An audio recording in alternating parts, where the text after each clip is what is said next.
Hello and welcome to Board Game Gumbo. Today we're unboxing Endeavor Age of Sail by Burnt Island Games. This is a game for 2 to 5 players that plays between 60 and 90 minutes.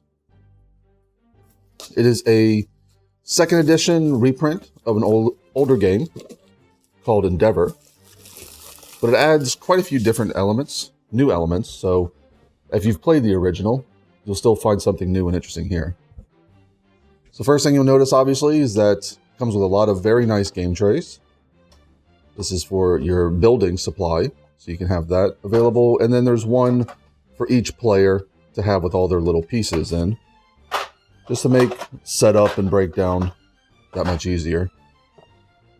We've got a rule book just for the exploits. So this is a new component that didn't come with the older version of the game, exploits.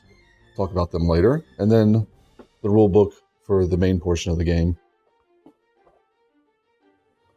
Exploits are optional. I think that's why they gave you the extra rule book, just in case you're not playing with them. Here is a bunch of punch boards. So here are the different buildings.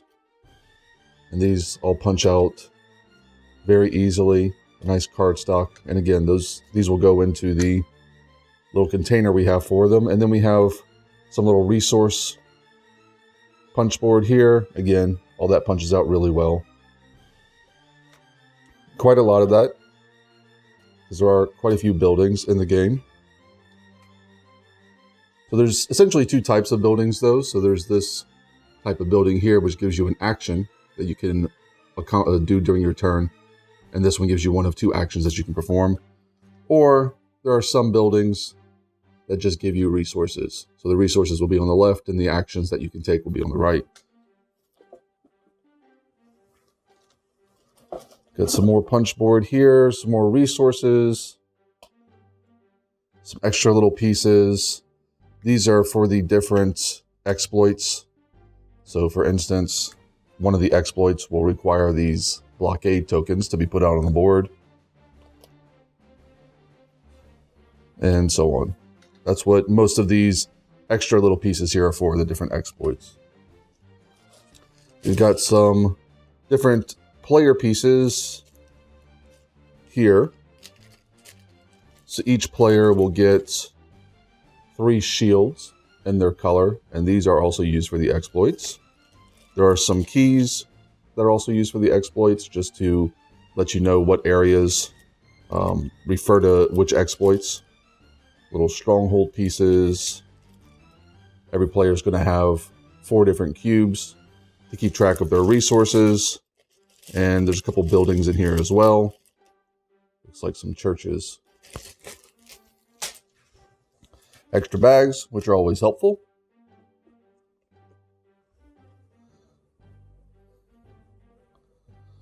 Little board that I believe this explains the different cards you can get from the different areas on the board. So these are the different areas on the board itself, which you'll see in a minute.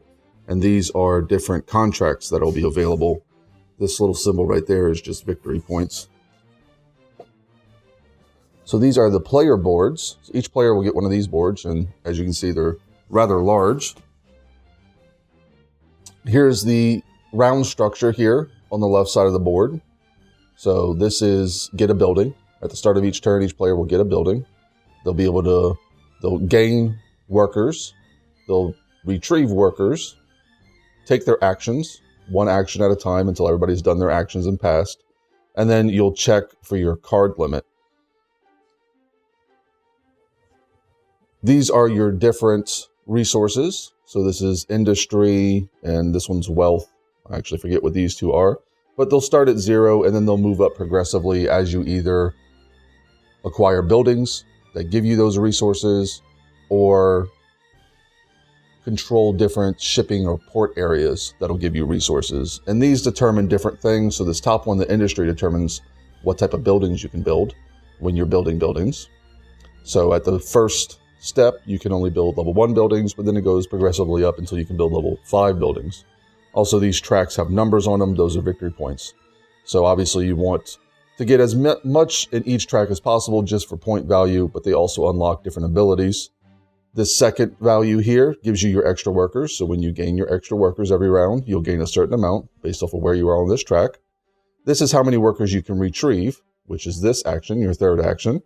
So when you place workers out on your buildings, which will be on this row, you'll actually place little tabs onto them. And this is how many of those tabs you can pull back each round. So you may place 3 tabs in a round, but if you're only down here on the wealth track, you're only going to be able to retrieve 1 of them. And then down here at the bottom is how many cards you can have out. And these are contract cards that'll give you different bonuses. And we'll see that a little bit later. So here's the main board. It is double-sided. There's a side for 5 players, and then there's a side for essentially every other player count.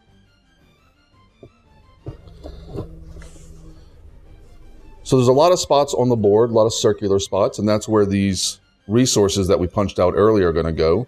You're going to put these out randomly on the board on these spots, just at the very beginning, and then flip them over. All these spots will be taken up, and when you go to that spot, either when you're building a fort or traveling in a shipping lane, you'll gain the resource that's there. You'll also notice that there's some of these spots that are connected by 2 different locations. So this spot is connected by 2 forts. The person who controls both of these forts is going to take this resource and control this location. And again, this little symbol means victory points. So at the end of the game, each one of these that you control around the board is worth victory points. You also have resources here on the board. And this is how you unlock different areas. Essentially, these little resource chips that are used everywhere else on the board will be used here. And you'll have to progressively remove each one of these and put one of your tabs of your color in its place to unlock that area. Once the area is unlocked, you can then go to it to build forts or collect locations or what have you. There's also spots for cards for each area. And those are the cards that'll go on your player board at the very bottom. And depending on the location, they'll give you different resources. At the very beginning of the game, the only location that's open is Europe here. So these will be the only spots that you'll be able to go to until you've unlocked another area. But Europe has 2 locations for cards, so you can still get these contract cards at the very beginning of the game.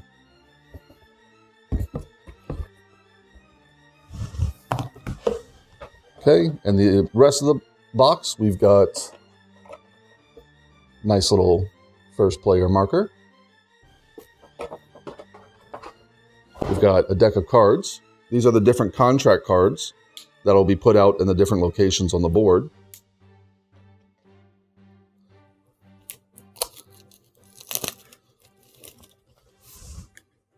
So for instance, all of these cards will be added to the Africa location. And they'll be in this order. One, because they get stronger as you go, but also because they require you to have more influence in the area to gain them. So you can't even take this card, even if you have the action available, unless you have 1 presence in that area. And again, these go up. So the last card, you have to have 5 presence to gain. And there are these cards for each area. Finally, you have Europe. European cards will start on the board, and these start at a 0. So the first person to get one of these actually doesn't require your influence in Europe. And then they go up, just like the other decks. And you also have slavery cards, which you can gain immediately and give you different resources. But they have some downsides to them as well because it's slavery. Finally, we have the governorship cards. So when each area is unlocked, the person who most contributed to the unlocking of that area is going to become the governor. And that governor card will give you quite a few resources. You'll see here on the back.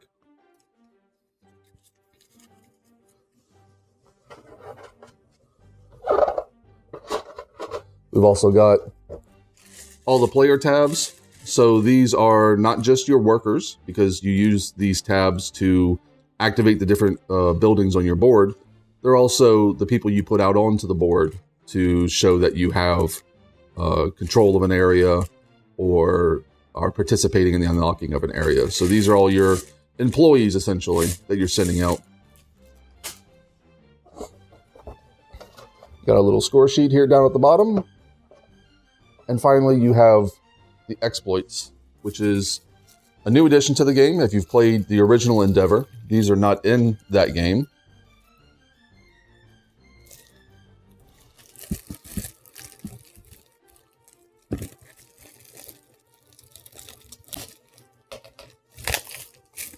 So the way exploits work is you're going to randomly choose 3 at the beginning of the game. And as you can see, there are quite a few of them. So it's a good selection there. You're only going to see 3 a game. And these have different effects, some of them more extravagant than others. For this one, however, this one uses the cannons. So the cannon pieces we saw earlier are used by this exploit. And to activate an exploit, you have to unlock the 2 areas attributed to them. So you have to unlock both of these areas before this exploit is in effect. But you'll see here that once this is activated, you'll be allowed to perform attacks without taking casualties. Typically speaking, when you attack, you lose not only the employee, the tab that you have to put out to take that position away from an opponent, but you also lose a second one, and this one will change that. So these are rather drastic, in some cases, changes to the game. And again, they are unlocked during the course of play. They don't start out unlocked. Anyway, that's everything you get in Endeavor Age of Sail. If you'd like our video, please like and subscribe below. And if you want to leave us a comment, we'd be happy to hear from you. You can find this game readily available at your local gaming store. It retails for $70.